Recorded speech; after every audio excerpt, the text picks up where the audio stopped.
Hello नमस्कार। आप सभी स्टूडेंट्स का मुकेश बैरागी एकेडमी में बहुत बहुत स्वागत है। हम लुसेंट की सामान्य ज्ञान की बुक से इंडियन पॉलिटी सीरीज पढ़ रहे थे, भारतीय संविधान। तो उसमें आज का टॉपिक है राजभाषा। संविधान के अंतर्गत आज का टॉपिक है राजभाषा। राजभाषा के उल्लेख की बात करें तो अनुच्छेद 343 से 351 तक राजभाषा का उल्लेख है संविधान के अंतर्गत। अनुच्छेद 343 से 351 भारतीय संविधान के भाग क्षेत्र में के अनुच्छेद 343 के अनुसार संघ की राजभाषा हिंदी और लिपि देवनागरी है। इम्पोर्टेंट है, हिंदी के स्टूडेंट्स के लिए उपयोगी है। वहाँ से यहाँ पे एक क्वेश्चन जरूर आता है। तो राजभाषा अनुच्छेद 343 से 351 तक भाग 17 में राजभाषा हिंदी और देवनागरी लिपि होगी। नोट है, अनुच्छेद 343 के खंड 2 के तहत संविधान के प्रारंभ से 15 वर्षों की अवधि के लिए संघ ने उन सभी शासकीय प्रयोजनों हेतु अंग्रेजी भाषा की अनुमति प्रदान की गई थी जिसे बाद में संसद द्वारा अधिनियमित राजभाषा अधिनियम 1963 के तहत इस अनुमति को उक्त अवधि से आगे भी जारी रखा गया है। अनुच्छेद 343 के खंड 2 के तहत संविधान के प्रारंभ से 15 वर्षों की अवधि के लिए संघ ने उन सभी शासकीय प्रयोजनों हेतु अंग्रेजी भाषा की अनुमति प्रदान की गई थी जिसे बाद में संसद द्वारा अधिनियमित राजभाषा अधिनियम 1963 के तहत इस अनुमति को उक्त अवधि से आगे भी जारी रखा गया है। अगला है, भारतीय संविधान के अनुच्छेद 344 में राष्ट्रपति को राजभाषा से संबंधित कुछ विषयों में सलाह देने के लिए एक आयोग की नियुक्ति का प्रावधान है। तो एक आयोग की नियुक्ति का प्रावधान कौन से अनुच्छेद में है? 344 में राष्ट्रपति को राजभाषा संबंधी विषयों को सलाह देने के लिए एक आयोग की नियुक्ति का प्रावधान है। राष्ट्रपति ने इस अधिकार का प्रयोग करते हुए 1955 में श्री वीजी खर्रे की अध्यक्षता में प्रथम राजभाषा आयोग का गठन किया गया। प्रथम राजभाषा आयोग का गठन कब किया गया? 1955 में श्री वीजी खर्रे की अध्यक्षता में।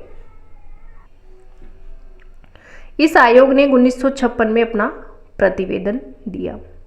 संविधान की 8वीं अनुसूची के अनुसार निम्नलिखित भाषाओं को राजभाषा के रूप में मान्यता प्राप्त है, जो इस प्रकार है। सबसे पहले है असमिया, फिर बंगला, गुजराती, हिंदी, कन्नड़, कश्मीरी, मलयालम, मराठी, उड़िया, पंजाबी, संस्कृत, सिंधी, तमिल और तेलुगु, उर्दू, कोंकणी, मणिपुरी, नेपाली, मैथिली, संताली, डोगरी और बोडो। इन 22 भाषाओं को राजभाषा के रूप में मान्यता प्राप्त है। तो 22 भाषाएं राजभाषा के रूप में मान्यता प्राप्त भाषाएं हैं। नोट है यहाँ पे एक इम्पोर्टेंट है, इस बहुत इंपॉर्टेंट नोट है। 1967 ईस्वी में संविधान के 21वें संशोधन के द्वारा सिंधी को 8वीं अनुसूची में जोड़ा गया। 1967 ईस्वी में संविधान के 21वें संशोधन के द्वारा सिंधी को 8वीं अनुसूची में जोड़ा गया। 1992 ईस्वी में संविधान के 71वें संशोधन के द्वारा मणिपुरी, कोंकणी, नेपाली को 8वीं अनुसूची में जोड़ा गया। 92वें संविधान संशोधन अधिनियम 2003 ईस्वी के द्वारा संविधान की 8वीं अनुसूची में मैथिली, संताली, डोगरी और बोडो भाषाओं को जोड़ा गया।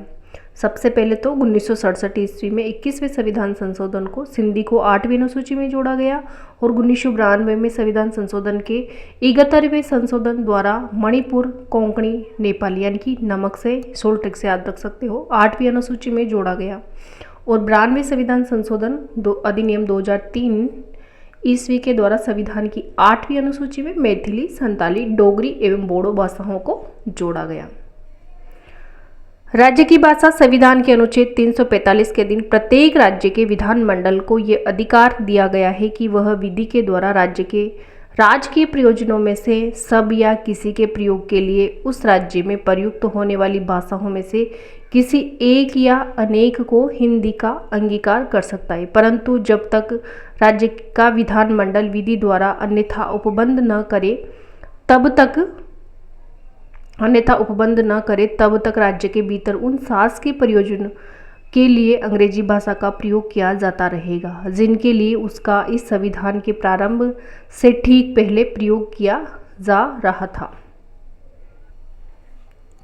इस उपबंध के अंतर्गत अधिकांश राज्यों ने मुख्य क्षेत्रीय भाषा को अपनी राजभाषा के रूप में अंगीकार किया, जैसे आंध्र प्रदेश ने तेलुगु, केरल ने मलयालम और असम ने असमिया, पश्चिमी बंगाल ने बंगाली और ओडिशा ने उड़िया।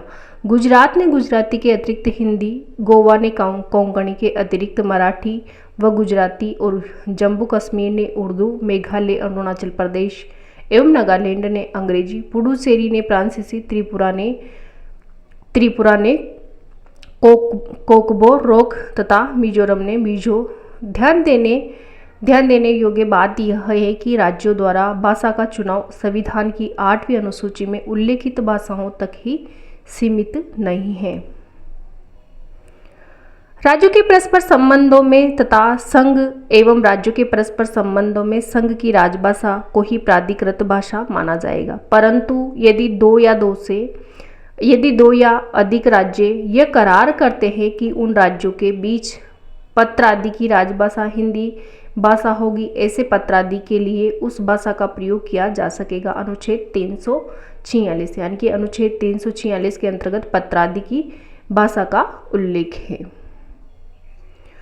उच्चतम और उच्च न्यायालयों तथा विधान मंडलों की भाषा संविधान में प्रावधान किया गया है कि जब तक संसद द्वारा कानून बनाकर अन्यथा प्रावधान न किया जाए, तब तक उच्चतम न्यायालय और उच्च न्यायालयों की भाषा अंग्रेजी होगी और संसद तथा राज्य विधान मंडलों द्वारा पारित कानून अंग्रेजी में होंगे। नोट है, संविधान के अधीन किसी भाषा को राष्ट्रीय भाषा के रूप में नहीं अपनाया गया है। इसके अधीन हिंदी को केवल राजभाषा के रूप में रखा गया है, अर्थात भारत की कोई राष्ट्रीय भाषा नहीं है।